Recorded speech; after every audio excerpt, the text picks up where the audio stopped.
Assalamualaikum warahmatullahi wabarakatuh. Alhamdulillahirrabbilalamin. Anak-anak, kita berjumpa kembali. Mudah-mudahan pertemuan kita ini selalu mendapat barokah dan ridho Allah. Kita awali pembelajaran pagi hari ini dengan membaca surat Al-Fatihah. Al-Fatihah. A'udzu billahi minasyaitonir rajim. Bismillahirrahmanirrahim. Alhamdulillahi rabbil alamin arrahmanir rahim maliki yaumiddin iyyaka na'budu wa iyyaka nasta'in ihdinas siratal mustaqim siratal ladzina an'amta 'alaihim ghairil maghdubi 'alaihim waladdallin. Amin. Bismillahirrahmanirrahim. Rabbi zidni 'ilma warzuqni fahma waj'alni min ibadikas sholihin. Anak-anakku sekalian, kita pagi hari ini akan mempelajari sistem pernafasan manusia. Manusia bernafas untuk memasukkan udara ke dalam tubuh. Udara mengandung oksigen. Oksigen dibutuhkan untuk mendapatkan energi dari makanan. Energi itu menggerakkan semua proses kehidupan yang sangat penting pada tubuh. Organ pernafasan manusia terdiri atas hidung, faring, laring, trakea, bronkus, bronkiolus, dan paru-paru atau alveolus. Nah, sekarang hidung. Udara masuk melalui lubang hidung ke dalam rongga hidung. Di dalam rongga hidung terdapat rambut-rambut pendek dan tebal untuk menyaring dan menangkap kotoran yang masuk bersama udara. Selain disaring, udara yang masuk dilembabkan oleh selaput hidung. Maka terus nanti kalau sudah kering menjadi upil ya, itu adalah kotoran atau debu-debu yang disaring oleh hidung kita ya.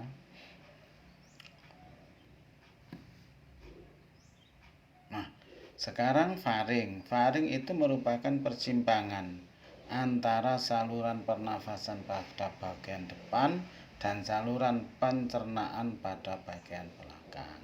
Saluran pernafasan pada bagian belakang itu faring ya.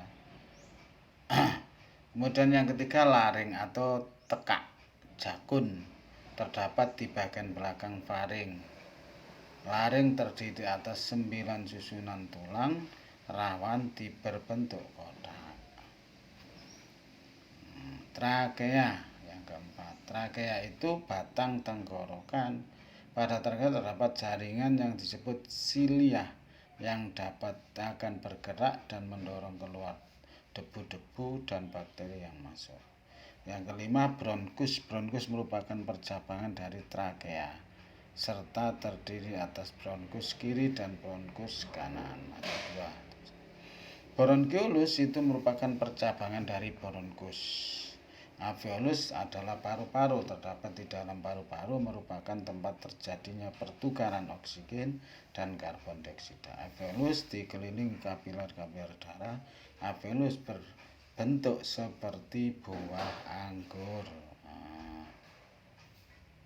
Udara masuk ke dalam tubuh melalui lubang hidung, lalu masuk ke dalam batang tenggorokan.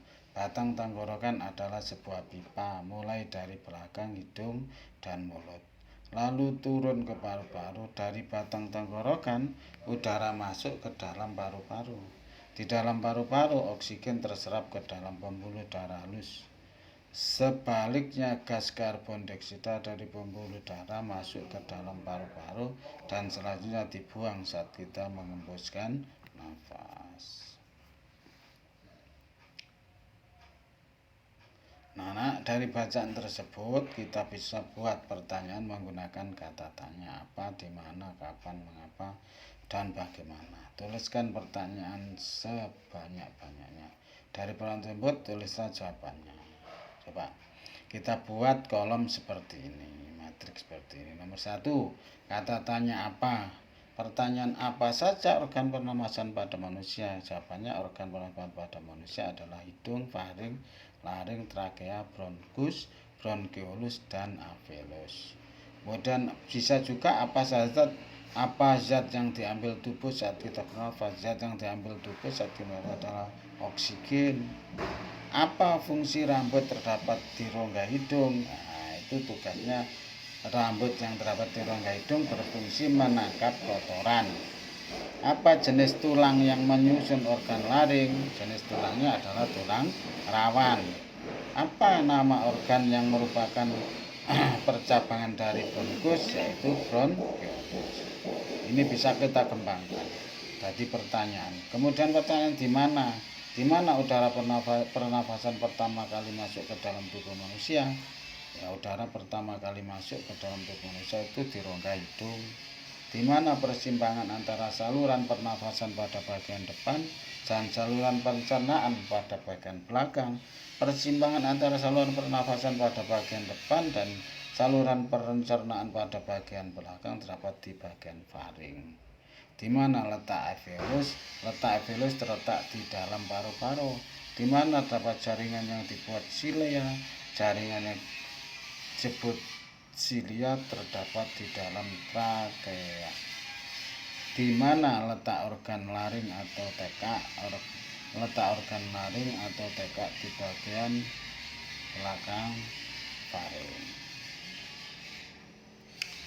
Nah, kemudian yang ketiga kata tanya kapan? Kapan udara pernafasan yang masuk ke dalam tubuh disaring? Udara pernafasan masuk ke dalam tubuh disaring saat berada di rongga hidung. Kapan udara yang masuk ke dalam tubuh dilembabkan? Udara masuk ke dalam tubuh dilembabkan saat berada di selaput hidung. Kapan debu-debu dan bakteri masuk didorong keluar? Debu-debu dan bakteri masuk didorong keluar saat melewati jaringan silia. Kapan terjadinya pertukaran oksigen dan karbon dioksida? Pertukaran oksigen dan karbon dioksida terjadi pada saat udara di dalam alveolus. Kapan oksigen terserap ke dalam pembuluh darah halus? Oksigen terserap ke dalam pembuluh darah halus saat berada dalam paru-paru. Nah, sekarang pertanyaan keempat. Mengapa? Pakai pertanyaan mengapa. Mengapa manusia bernafas? Manusia bernafas untuk memasukkan udara ke dalam tubuh. Mengapa manusia membutuhkan energi dari makanan? Energi dari makanan dibutuhkan menggerakkan semua proses kehidupan yang sangat penting pada tubuh. Mengapa di dalam rongga hidung terdapat rambut-rambut pendek dan halus? Dalam rongga hidung terdapat rambut-rambut pendek dan tebal untuk menyaring dan menangkap kotoran yang masuk pertama bersama udara. Mengapa pada trakea terdapat jaringan yang disebut silia? Pada trakea terdapat jaringan disebut silia untuk mendorong keluar debu-debu dan bakteri yang masuk. Mengapa oksigen dibutuhkan tubuh? Oksigen dibutuhkan tubuh untuk mendapatkan energi dari makanan. Nah, yang kelima, bagaimana cara udara masuk ke dalam tubuh manusia? Udara masuk ke dalam tubuh manusia melalui proses bernafas. Bagaimana kotoran yang masuk bersama udara pernafasan disaring? Kotoran yang masuk bersama udara pernafasan disaring oleh rambut-rambut pendek dan tebal yang terdapat dalam rongga itu. Bagaimana proses pertukaran oksigen dan manusia?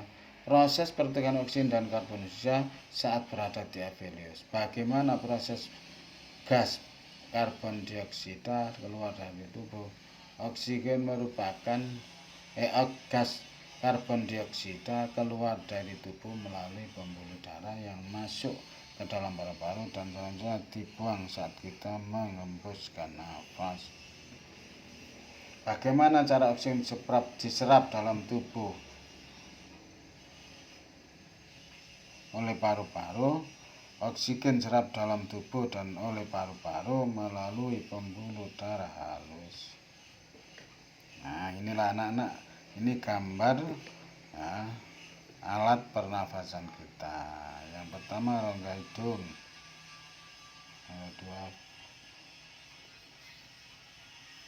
faring, laring, esofagus, trakea, paru-paru, kanan bronkiolus, diafragma. Diafragma itu pembatas antara dada dan perut. Nah, itu ada paru-paru.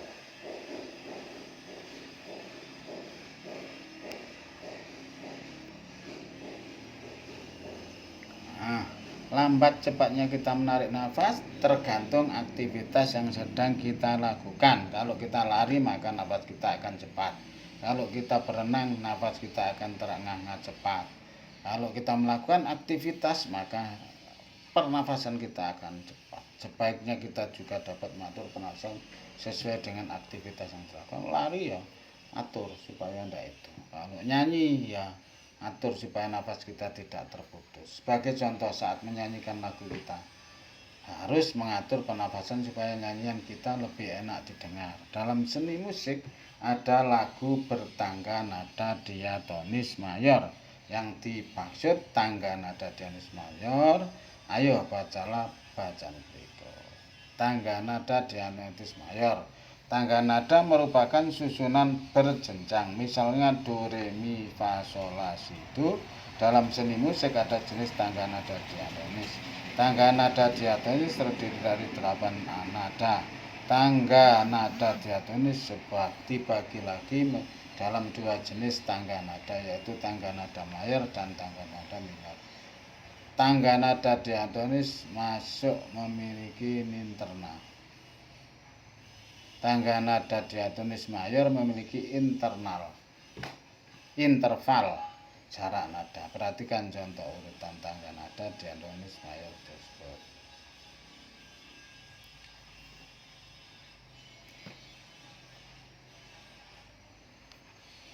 Ciri-ciri tangga nada diatonis mayor bersifat riang gembira, bersemangat, biasanya diawali dengan diakhiri nada do, namun tidak menentukan dengan diawali dengan nada sol dan tri.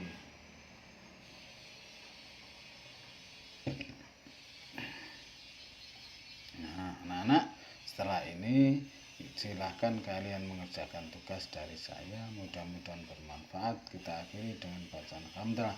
Alhamdulillahirabbil alamin. Assalamualaikum warahmatullahi wabarakatuh.